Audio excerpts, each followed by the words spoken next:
First of all, I love your version of Captain Cold on the Flash. It's amazing. Thank you. Now, seeing Captain Cold, because in the comic he has been working with different teams than just the Rogue and so on. What can you describe? How easy is it for him to fit in within this Legends team in the beginning? Well, my hope is that it's not easy at all.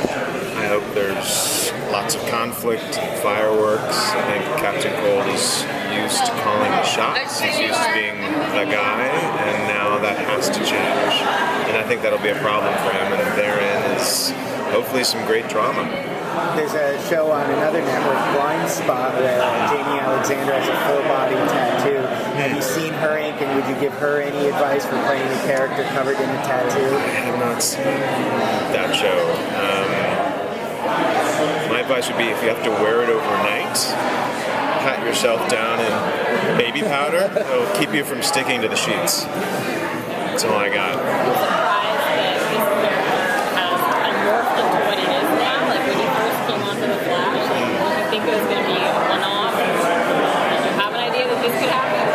Expectations. It was just one guest star. It was Greg Berlanti's invitation, and I have a lot of respect for him and what he's achieved in his business. So, of course, I was intrigued and then said yes. And the fact that it's become what it's become, and now there's this show, and there's a little doll. It's really cute. It's extraordinary.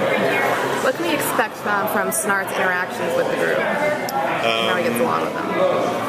Hopefully, they're not going to get along.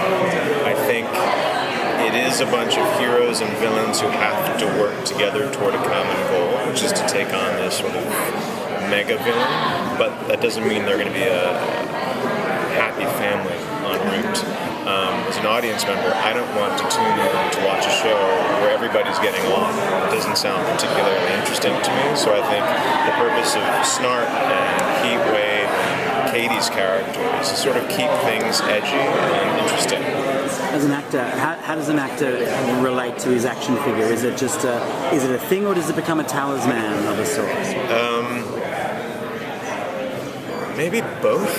Maybe both. A friend of mine, when she saw the little Pop Funko doll, she said, "Don't you think it's kind of weird that you don't have a mouth?" And I said, "Who needs a mouth when you've got a sweet-ass widow's peak going on?" I'm done. I'm good. Is being a lead on this show going to keep you away from screenwriting? Potentially. I'm not a multitasker. For a while it was all about writing, now it's all about acting, and that's fine by me. When I was not acting, I began to miss being on set and enjoying the kind of community that only happens on a film and TV set. And there's something kind of pure and satisfying about showing up, memorizing your lines, and bringing a character to life using someone else's words and ideas. Have you completed any other scripts besides Stoker? Sure. I've got a movie coming out that's another original script called The Disappointments Room this September with Kate Beckinsale and DJ Caruso directing. Being on this team, is it at some point everyone going to be questioning the path that he's taken? It's being around these heroes is going to make me think, damn it, maybe I should have been a hero. Maybe is he going to always go, you know what? I'm proud to be a villain, and I'm going to stick to being a villain. I think he's got his pride, and I think he does what he does well, and there are reasons why he does what he does, and we'll find out more about that. But I don't see him ever becoming a full-on good guy. I think he does have a code, which the other characters can potentially speak to. I think we've seen the Flash try and speak to Snart's sense of honor, such as it is.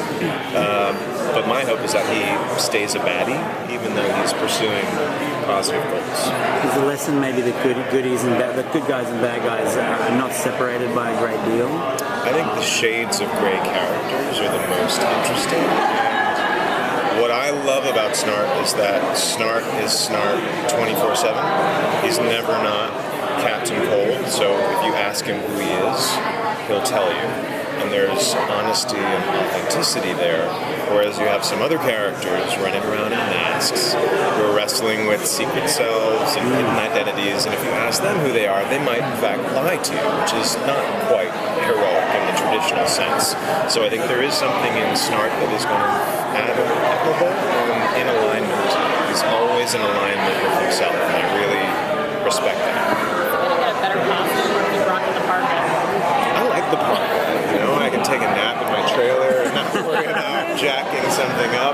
works for me, except when it's August in Vancouver and we're shooting outside.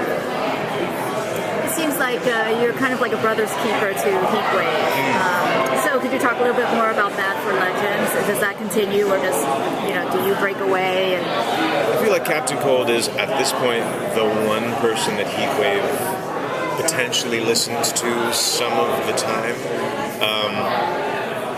Heatwave, I think of as a full-on baddie. I'm not sure there's anything redeeming there. Maybe I'll be surprised. So, as Snart slowly, perhaps inevitably, moves toward a more heroic aspect, I think his relationship with Heatwave could become more problematic because I don't see Heatwave taking the same journey. Speaking of brothers, Lisa, is there going to be any reference to her? How do you think she's going to? Is she going to? I guess this might be happening on the Flash and so on, but is she going to learn that she's going to be joining this team, or have they told you a path of what's going to be happening with the Snow siblings? I know next to nothing. That's what's extraordinary about the situation, is that I haven't even seen a script for the new show. So it's just a leap of faith based on what Greg and DC Comics have already created. My trust is so strong that I'm willing to sign on even though I don't know the specifics.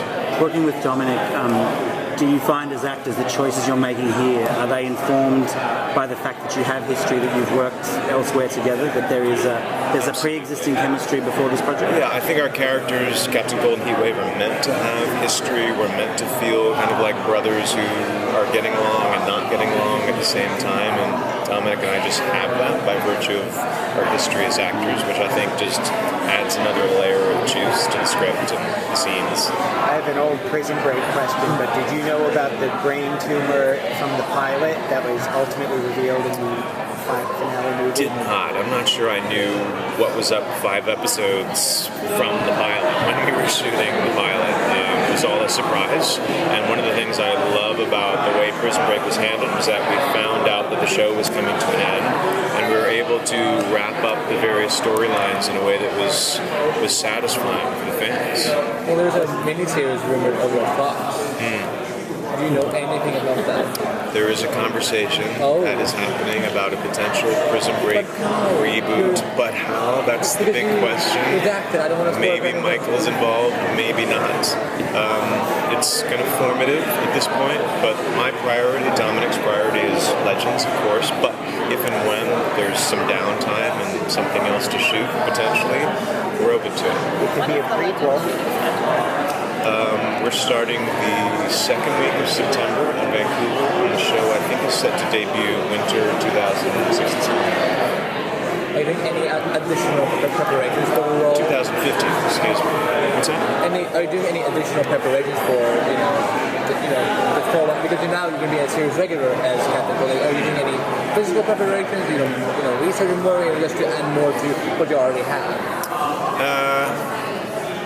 Taking it one day at a time. I'm not exactly sure because I've only played the character 4 times. What all he's capable of in terms of the action and the stunts and so on and so forth. My priority, of course, is to create a kick-ass character, and if there's a stunt sequence, to have it be amazing. I have no ego around doing my own stunts, so if that means like tapping my 20-year-old stand-in who's in amazing shape to step in and execute, I don't mind. Was it fun shooting that teaser with everyone? That was a good time. Yeah, that was my first time on set with Victor Garber and Brandon and Katie, and it's a really good group of people. Lovely. You got the big laugh in that too. The lighting. That's another appealing part about this character versus Michael Scofield, is that he has a sense of humor. He's not tasked with being earnest all the time. It's nice. Do you do crossovers back with Flash still, or are you kind of done with Flash? Yeah, no. I think these characters are meant to appear on The Flash and Arrow leading up to the debut of the new show. Just kind of sets the foundation for what the new show is all about. And I'd be really disappointed if I had to abandon Captain Cold's relationship with Barry Allen, because I think there's a lot more there to explore. So my commitment is to do both. They'll let me. Here's my quick